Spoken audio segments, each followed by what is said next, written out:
It's the start of day 2 here at DistribuTECH, and I've bumped into Eric. Eric, you've been to many DistribuTECHs. Any initial impressions? Yeah, this one's really been exciting for us specifically. In the past, I think the first DistribuTECH I came to, it was all hardware, poles and wires and meters, and then it sort of transitioned into ones where it was, okay, there's all this data coming out, how do we get it out? And then this year, we're seeing a lot of themes around, we've got all this data, what do we do with it now? Which is great for us and has been a wonderful conference so far because we've had a lot of great conversations with people on that exact topic. Well, I dropped by the Innowatts booth yesterday with Christine and Zena and the rest of the team, and they're busy. I just walked past now and they have a queue. So, you know, when I was with Dave over at European Utility Week, it was the same kind of theme in that people have been putting out IoT stuff and smart meters and whatever. Now they're actually getting all the data back, and now it's a question of, well, now what do I do with it? Now, you guys had a pretty significant announcement yesterday as well, or was it 2 days ago, with Itron?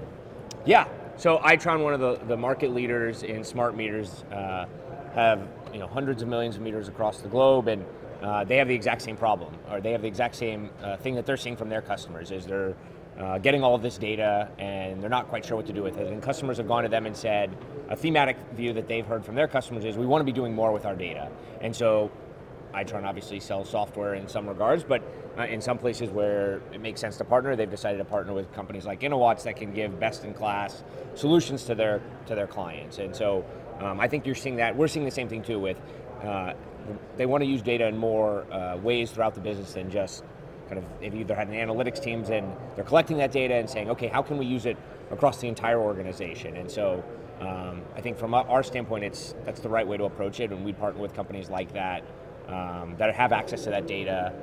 We're not in the meter business, don't have any plans to be in the meter business, so companies like that, whether it's smart meters, whether it's EDI and billing, the people that are pulling out the data, those are the types of companies that we like to partner with.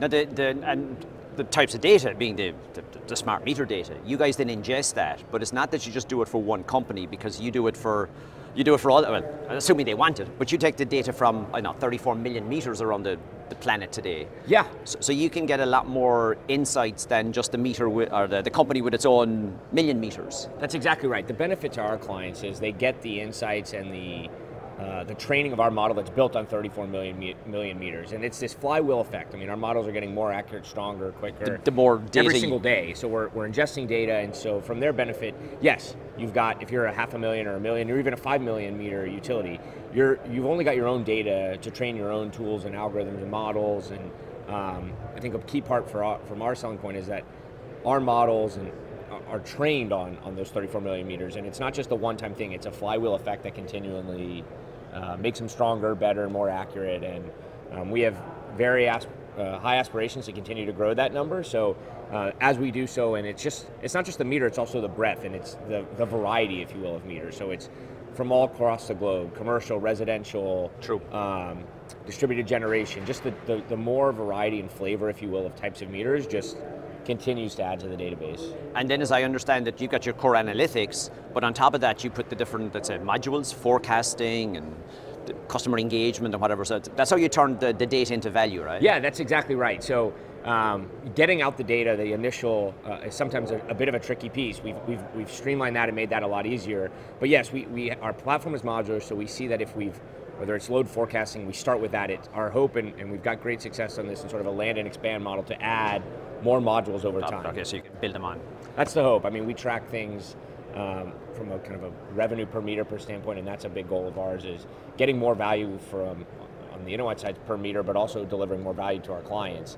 It's important to them that they're taking the results and they're spreading them out through the organization. So it's, if a strategy group or a product team is getting analytics off a meter, it's helpful if you can spread those use cases across multiple groups, because it's valuable beyond just a supply and trading group, and whether it's marketing, product. It's breaking down all the internal silos, right? Yeah. Across the utility, the future. We have not come across a group within a utility that says we're maxed out on how we can use our data, we're good for now. It's typically more of a, when can we slot it in, how can we fit it in, how does this align with current priorities or other stuff we're doing. So I've come across a lot of utilities in my travels, and they're going, I didn't even know we had this data. Yeah, we've had some of those conversations as well, where they've had 10 years of smart meter data and done nothing with it, never really quite sure how to do it. They've in some cases considered it a liability, where we're spending all this money storing it, we're not doing anything with it. Should we get rid of it? And it's like, don't do that. So. Hey, loads of opportunities. Yes. I better let you go because I know there's a queue waiting for you. All right, thank you.